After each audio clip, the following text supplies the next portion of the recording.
Hello, hello, hello. I'm back. I feel good. Like it's been 2 weeks. I've been 2 weeks of consistency. Welcome, welcome, welcome to the weekly wind down chat with me, Shanice of Eat, Drink, Love, Sassy. I'm really feeling invigorated. I'm going to try to use like a different word every week. So I'm feeling invigorated because when I decided to do this, I'm always my biggest critic. And I was like, are you even going to be able to be consistent? Can you do it every week? Can you do it every week and be on time? And the answer is yes, because as long as I come to you every week, then I'm doing something right. So I'm excited to feel, or I'm invigorated to feel consistent and coming to you with a new show, a new topic. So if you watched last week, I talked about dating in Portugal and my experience dating in Portugal. And though I have more conversations and experiences about dating in different countries and even dating in the States, I'm going to put a pause on that. And it's really because I feel like after reflecting, I was like, last week might have been a little heavy handed. Like, I don't know if we were ready for that. So I was like, you know what? This week I'm going to do something different. And I'm just going to try out a few things every Wednesday. Try something new, try something different. So this Wednesday, I decided that I'm going to talk about why I left my job. So this is kind of a wrap up from some of the topics I talked about when I came back from Portugal. So I did a 2 month update. This is kind of update to my 2 month update. But before we get into that, it's a wind down. It is a Wednesday wind down, and you have to have wine if you're going to wind down. So this week, I am still on my Pinot Noir kit, and this is what I have. I don't know if you can see it. It's really good, and this is an Italian, French. This is a French wine, French Pinot, and that is what I'm going to be drinking today. And I have my fun little girls just want to have wine.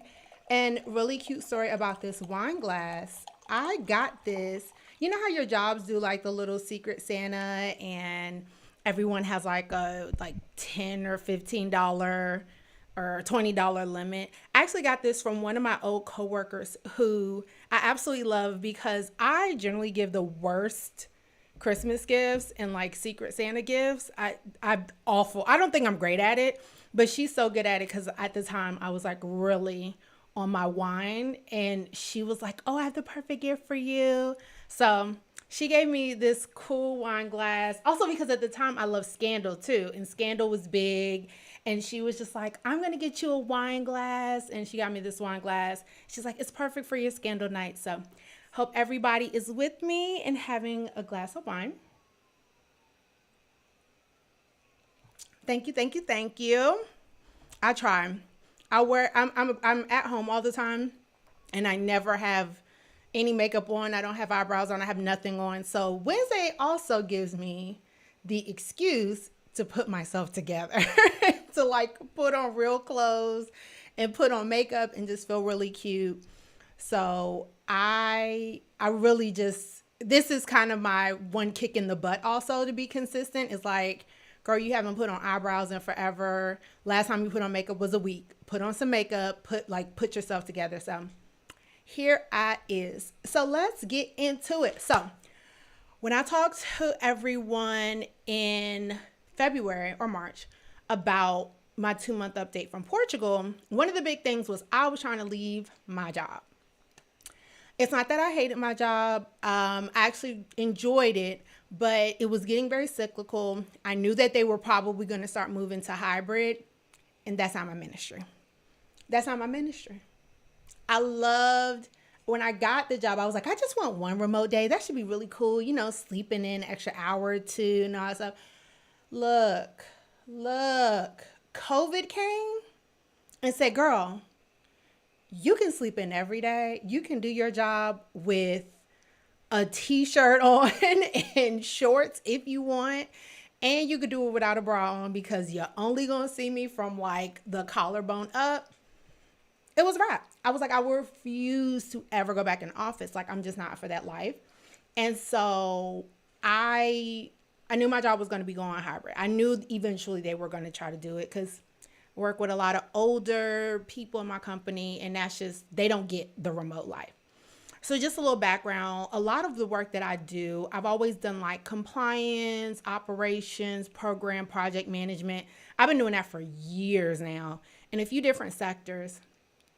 And I always felt like I had to be in the office, but of course the pandemic changed all that.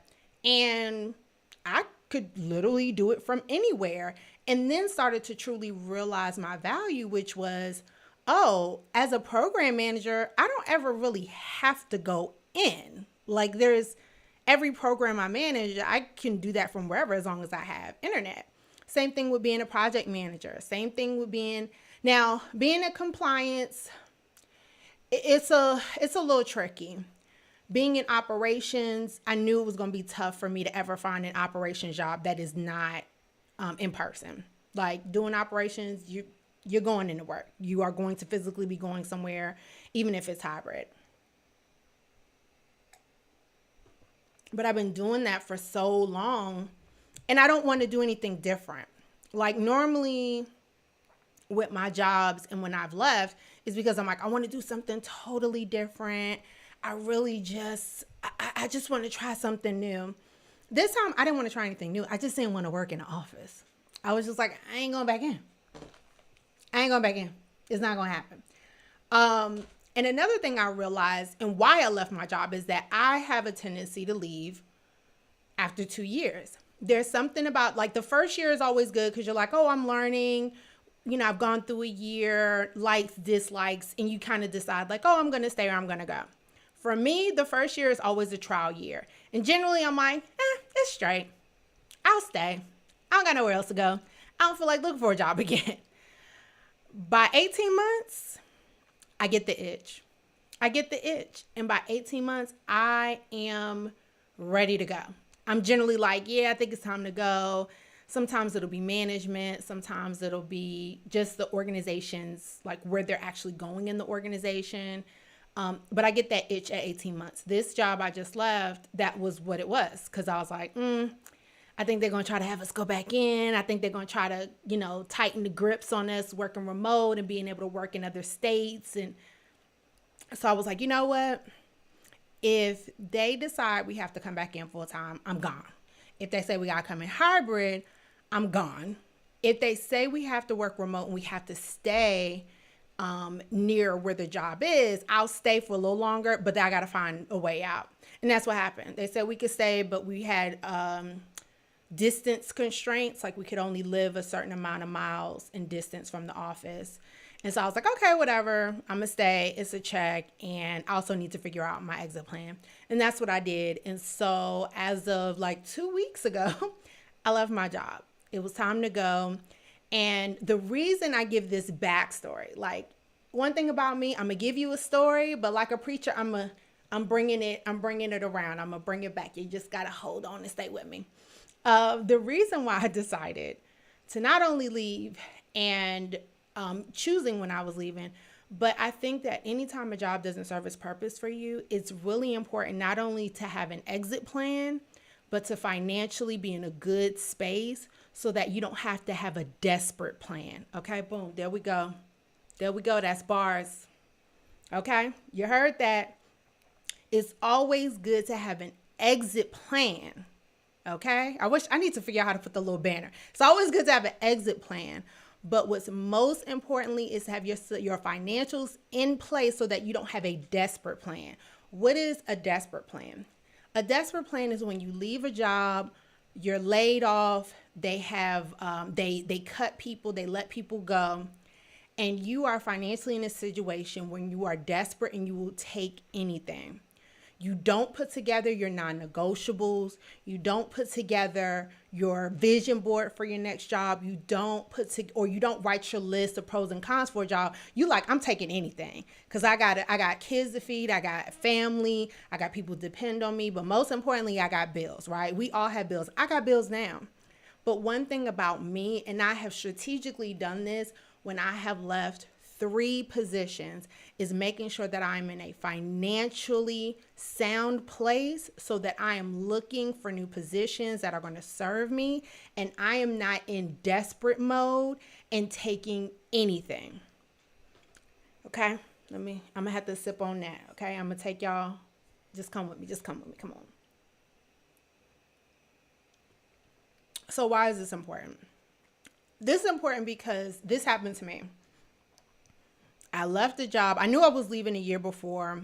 I left the job and I wasn't 100% clear on what I wanted to do next. And time was starting to tick down. It was like, oh, I got 9 months. Oh, I got 8 months. Oh, I got like 6 more months. Oh, I got like 3. Ooh, school year about to end in like a month and I haven't put my resume out there like that. I'm not getting calls back. I haven't even told people I'm looking for a new job. And so I went into desperate mode because I literally was like, I have bills to pay. I have rent. I have all this stuff. I will tell y'all, my savings account, I might have had $500, like $500-$600 max in my savings account at the time. I was not in any way, shape, or form financially prepared. Mom told a friend who was at a company that was hiring, well, we'll get your referral in, get you in front, we'll get you a job. That's exactly what happened. This job came my way, and I wasn't over the moon about it, but I had bills. Okay? Like, they wanted their rent on time. And at best, this is like back when you could write a check for rent and be like, I'm going to put my check in on the 5th so it don't clear till like the 7th, the 8th, unless it's like the weekend. Like, I was really playing Russian roulette, and I went for this position. Even when they told me the salary was like $7,000 less than what I was making at the time, I was just so desperate. I said, I ain't even care. You know how you like go on job interviews and they're like, oh, well, this is a salary range. You're like, oh, okay, yeah, that works perfect. And I'm sitting there, I left out like, well, what am I going to cut back on? Like, that's instantly what I thought. I was like, okay, I got to cut back on something. Like, maybe I can't go out to eat as much. And because I was going to have to make up this $7,000 that I'm used to getting that I'm not going to get anymore. And at the time I was working in the school systems, you could do other things to make extra money. So what my salary wasn't what I always made. I coached, I worked with the basketball team. I did a after school program. So I always had a little bit of extra. Now I'm not going to have that. So I took the job out of desperation, out of financial desperation. I had $500-$600 in my savings account that was not going to cover my rent. Desperation. That was hands down the worst job I have ever had in my life. I got some great friends out of that job. Great friends that I'm still connected to. We still talk. One of them, we went to a concert together. We're supposed to be going to New York. Like, great friends from the relationships I made at that job, but it was awful. I hated the job. I remember there were times where I literally thought to myself, I would cry. It was just absolutely awful. That was probably the shortest stint I even had at a company because it was awful. When I was done with that position and started to look for other positions, I had to change my mindset. And one of the big things was if I knew I was going to leave, I needed to plan. If I knew the second I sit in that car, and everybody knows this feeling when you sit in a car or you're walking to work and you stop before you go in. Oh yeah, FYI, I hurt myself. I cut half my nail off, y'all. So bear with me. Everyone has those, well, not everyone, but you know that moment when you're at a job, at a company, wherever, and you're going to work. And it's just your regular everyday, and you're like, oh, yeah, guess I gotta go in. I don't want to take no days. And all right, I'm going to shuffle on in. And you get there and you stop. Or you stand in front of the building and you stop and you look and you think and you contemplate. You tell yourself who better not mess with you this day because they're going to get cussed out. You like, ooh, Miss Barbara better not play with me today, because if she do, today is going to be the day she get cut. Like, you have to mentally prepare yourself, and you're talking yourself down. I got to that point with a job, and I said, anytime I get to that point with the job where I stop before I go in and I have to mentally prepare myself, I need to start mentally preparing myself to leave. And I need to start financially preparing myself to leave. It's a tough spot, but I know it's generally pretty common, because I know with my girlfriends, sometimes we talk and they're like, y'all, I can't do this no more. I can't do it if I go in here, if this person talks to me the wrong way, if this person email me one more time, I'm going to lose it, right? Like you, when you get to that moment, I think that's when you need to start financially preparing yourself, and you need to start preparing yourself to leave. And let me grab one of these comments, because I think it's really, really important. So exit with a financial plan, a financial resources set, definitely. Desperate plan, no money set aside, then you have to scramble to find something to do. That is 100% right. You don't want to be on scramble mode. Like when I tell you it's the worst, I've had it happen to me one time, and I ended up having to take a job, and it's awful. You have to have an exit plan and your financial plan set. So that's how I feel. So number one, you have to have your goal set. You have to understand, like, this is the moment I don't like it. And I probably felt this way several times. So I need to be set. I hope that didn't skip y'all. Sorry. My nephew just called me. Oh my gosh, I just need 1 hour where nobody bothers me. So yeah, that's what you need to do. The next thing you need to do is to look at all assets that you have. Look at all of your financials and think to yourself, what are the things I can start to pull back from, so that way I can set myself up for financial success to leave. Number two, something else that I highly, highly, highly, highly encourage people to do is to look at what your compensation can be if you leave, and consider what that consider what that could look like once you go into HR. Because when you go into HR and you tell them you're a little fed up and you're really debating these things, you're kind of putting them on notice. You can't really come back from that. But a lot of HRs, especially nowadays with the day and age of COVID, with remote work, and according to what your position is and how desperate that company is to keep you, you can start to negotiate what that leave package could look like. Things like having your vacation days paid out.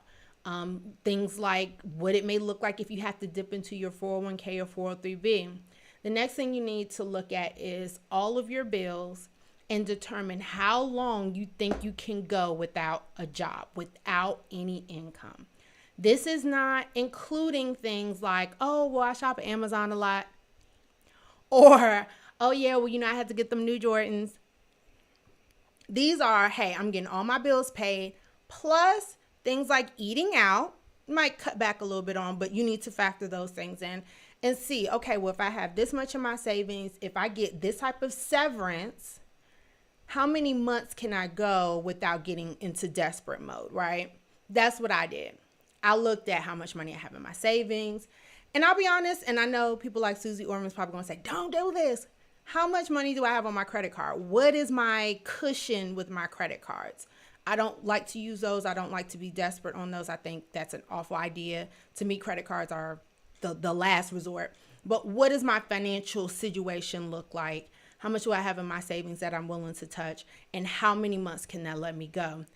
Then the next thing you have to do, and this is very, very important, start to ask around and look around at the job market and what you are looking to do. Look and see, okay, if, like, for instance, I'm a program and project manager. That is what I do by trade. I started to look. When I go on LinkedIn and I put program manager or project manager in the search and I look at my city, am I getting a few hundred results pop up? Am I getting a few thousand results pop up? Start to filter it, because once you start to filter, that also helps you gauge, okay, am I going out here and there's a lot of positions for me to go through? So I'm on LinkedIn now and they have it where it's like, hey, how many jobs were posted in the last 30 days, in the last 10 days, in the last 3 days? What was posted today? I like to see what's posted today and what's been posted in the last 3 days. If you're seeing that there's hundreds of jobs that have been posted in the last day, 1 to 3 days, you're in a pretty good market. That means people are looking for your position. They're looking in your area. And there is a good opportunity for you to find something and land something. And do it on a few different websites. Like I personally like LinkedIn a lot. Indeed, so. I've worked in the public sector, so Idealist. Anybody looking in public sector, you got to be on Idealist. It's a great website. Actually, the last 2-3 jobs I've had were from Idealist. And Google.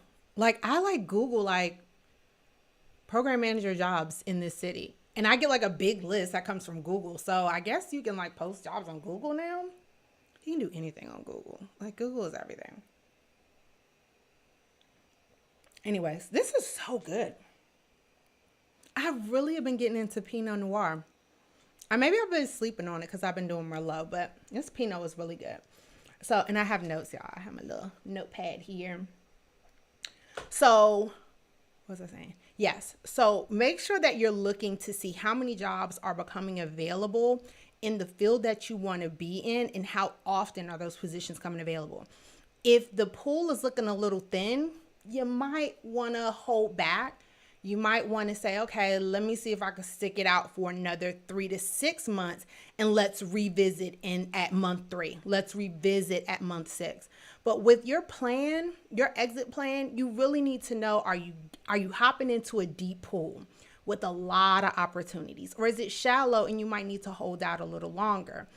Also look at what are things you could do on the side to make sure that you're still making some money that could keep you afloat. So for instance, say you have enough money saved up and then whatever they give you for your severance and your vacation days might last you 4 months.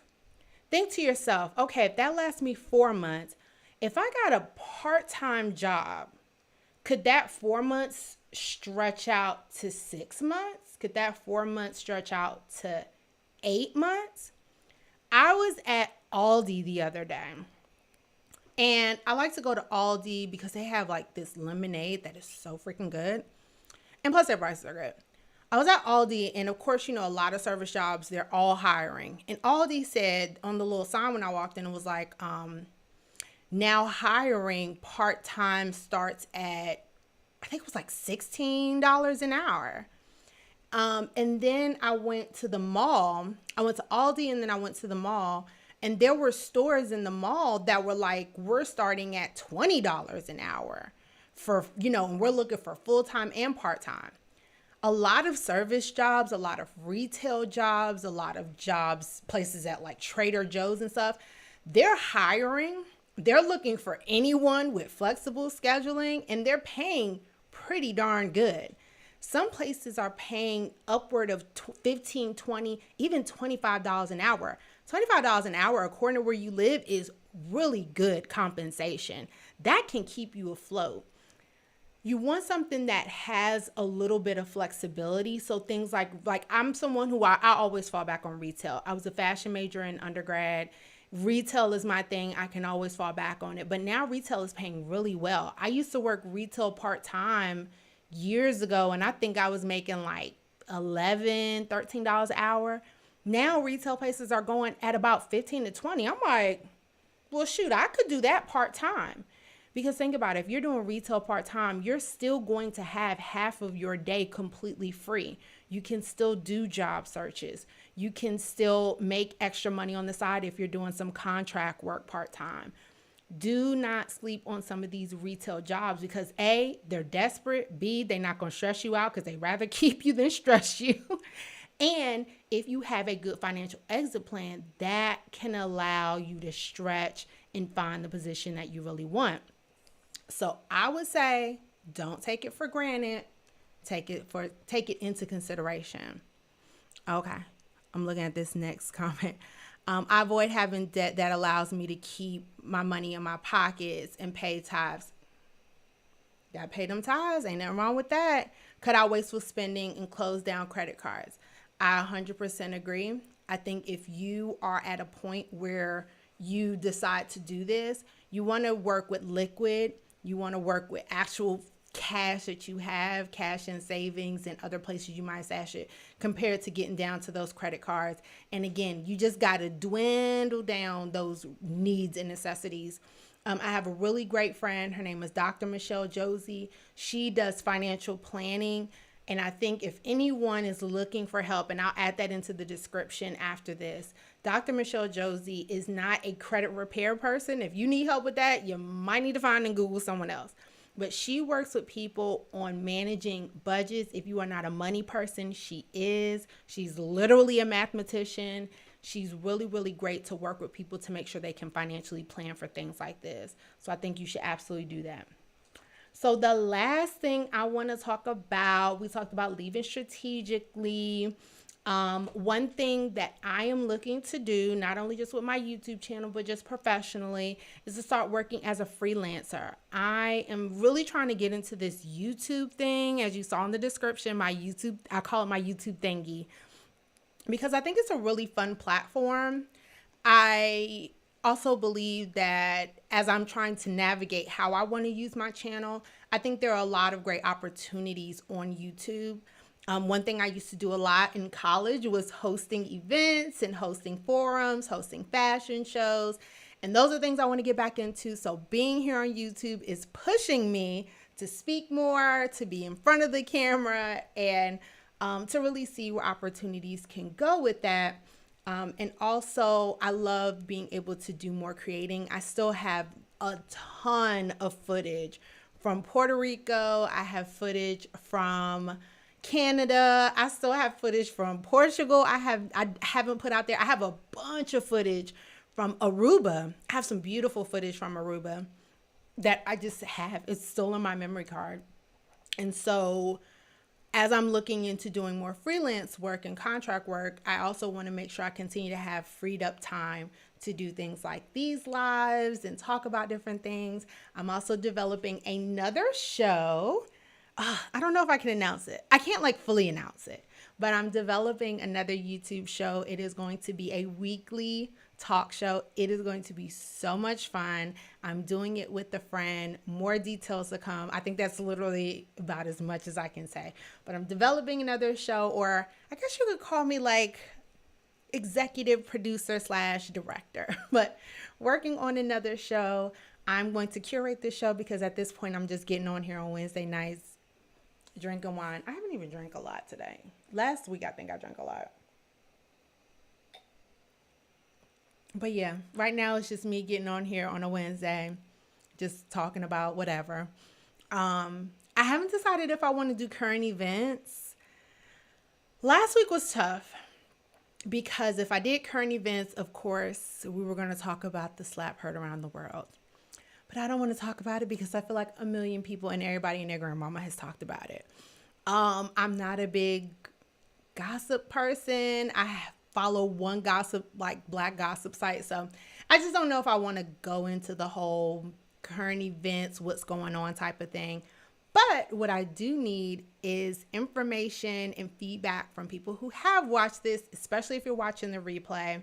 What is it that you want to see? Like I said, I used to be a teacher, and I have a great expertise and background in things like program and project management for small businesses and nonprofits. So I do that work as a freelancer. I also have a background in fashion, and those are things that I really, really love to talk about. And I can go into the history of fashion about anything. I love watching different shows and plays because I wanted to get into costuming when I was in undergrad. Again, I'm always opinionated when it comes to current events, but I also have a podcast called Dating Over 30 Sucks. So I have tons of information and stories about dating, the good, the bad, and the ugly. Last week we saw the ugly. So yeah, just let me know what you want to talk about on our weekly wind downs. I love conversations with people all over. Yeah. That's how I feel. When it comes to the gossip, there are just so many people who do the kind of current events, the this was called pop culture. A lot of people do the pop culture gossip thing. And I just be so uninterested. A lot of times out here, and I'm like, okay. So I'm just like, there's just so much more to talk about. So I feel you. I don't know if I'm gonna do all that. Um, let's see. Here we go. Oh, hi. Hey, Layla, how are you? Oh my goodness. I feel like my travel friends are here. Okay. I'm over shade of purplest eyeshadow and shirt. Thank you. Thank you. Thank you. Yes, I try. I think because I don't do my makeup every day, what I can put together, this is as good as it's gonna get. But thank you. And so we have one more. I missed all the chats. My kids are distracting me. Oh, yes, definitely catch the replay. And like I said, this is so new for me. This is just a creative, fun, something I wanted to do. I'm going to get better. I'm going to have better topics. And I'll do my best to come up with more interesting things to talk about and to share. So that is our Wednesday wind down chat about why I left my job and what is next. What is next is nothing but bigger and better. What is next for me is to do more freelance work, more gig work, but most importantly, do a lot more creative work. I want to get a lot of my content out there, and I do have more time now that I'm not working a typical 9 to 5 to really get a lot of my content out there. So like I told y'all, I got Puerto Rico, I have Aruba, I have Canada, I still have some more Portuguese content. I got to get that stuff out and just get it off my memory card. I'll be here every Wednesday drinking. So I'll be here next Wednesday. The Wednesday after that, I'll be going to Coachella. So I am working on doing a live at Coachella. With some of my girlfriends and all of the people who will be in California for Coachella weekend too. So we shall see how that goes. And then I'm developing another show that I'm really excited to tell everyone about as we get closer to it. So I hope everyone is having a great Wednesday. I hope everyone gets over this hump day and has a great rest of your week. I'm Shanice Simmons of Eat, Drink, Love, Sassy. I will see all of you guys next Wednesday with a little glass of wine. See you later.